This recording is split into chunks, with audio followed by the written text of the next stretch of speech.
so in chapter 3, he talks about how all those things that used to break you up, Jew, Gentile, male, female, slave free, circumcised, non-circumcised, are all erased in Christ. That all those things should be forgotten and washed away, because now you are all one in Christ. Literally washed, or figuratively washed away in baptism. Yeah, that through baptism. That baptism is the thing that matters and the thing that unites you guys. And it's like this shift of being like, focus on what unites you guys, not on what divides you. And it's such a nice shift that he's doing, because I think it's a nice shift because he is playing to those people who kind of want the thing, you know, that want that circumcision moment. That's a good point, yeah. You know, that he's still being pastorally sensitive, being like, it's not the circumcision, it's the baptism. So I think he's being really culturally sensitive to that kind of divisive stuff. You want a thing to hold on to, point to, for your identity. To the works people. And so he's showing them, well, this is the thing that unites you guys. This is the work. And it is so much more unifying because, like, as you point out, I am not really part of that whole circumcision thing. And, Yeah. And it just feels like a cleansing, holistic view of how the church should be.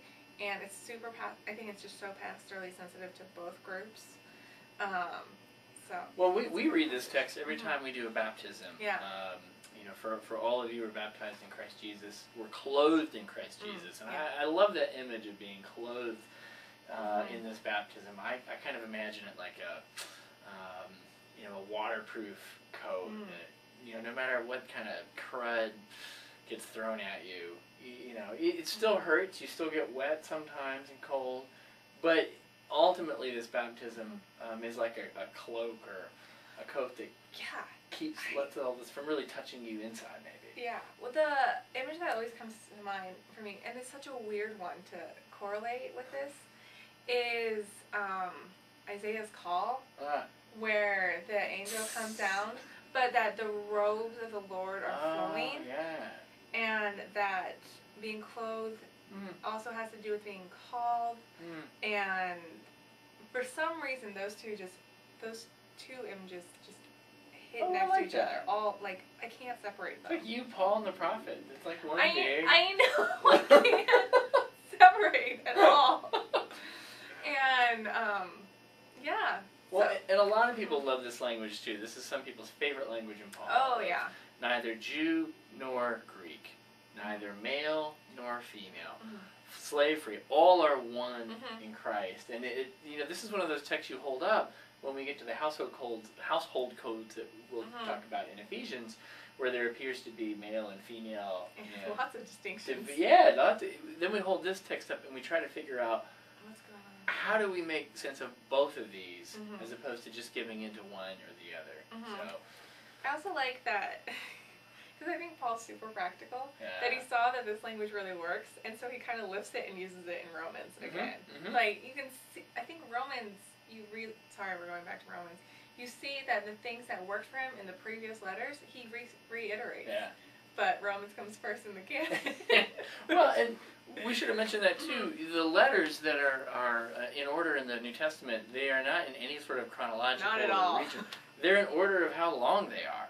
So they put the longest letter, Romans, first and 2 Corinthians, you know, and so on.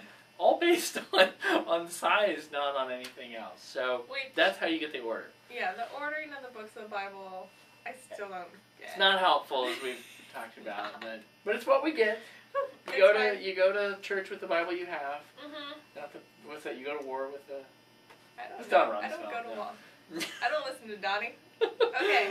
Next story. Go for it. Oh yes, the large letters. This is one of the coolest moments in Galatians, and it also gives us insight into the writing of the letters. Paul very rarely, except maybe for Philemon, the letter of Philemon, writes it in his own hand. What people did back then is they had what's called an amanuensis. What's an amanuensis, you might say? It's your secretary who writes all this down, takes dictation. Yeah, exactly. That's where it comes from. So it's someone who takes, you know, your dictation down, and you know, this many people will say this is partly what accounts for the differences between language in some of Paul's letters. That when a person who's writing what you're saying, they're not often going to get exactly what you're saying. They get the gist of it sometimes. Right. But here at the very end of Galatians, he actually writes like a handwritten note in 6, and he says, look and see how large the letters I make, because I'm writing with my own hand. And he's writing them kind of a lovely little, I really do care about you, and I really do like you note. Yeah. And you can tell why, because he's been so harsh in this letter and so bellicose that here at the end of it, he takes time out of his very busy life and actually puts pen in hand and writes. And it sounds like he may be having difficulty writing, or we don't know why the letters are so large. Some people thought his eyes may have been troubling him. But he writes a personal letter, and it would have had the effect today that a handwritten note would have to us. Because we think, oh, they all wrote their letters, it didn't mean as much. No. We write all email often and letters, so a handwritten note means more. Same thing with Paul. Paul hardly wrote it all himself. And so for him to write pen in hand, it's like a thank you note or a handwritten note. It's kind of like how if you write to the White House, you'll get a stock letter back from the president. I got one from Bill. And it's all typed, and then the presidential signature, stamp, whatever it is. Like, getting one of those and then having, their real handwriting on it. Like, it's cool. Hey, Nicole, I like your letter. I'll work on the bill. All right. All right, that's Galatians. Anything more? Nope. All right, we'll see you next with Ephesians.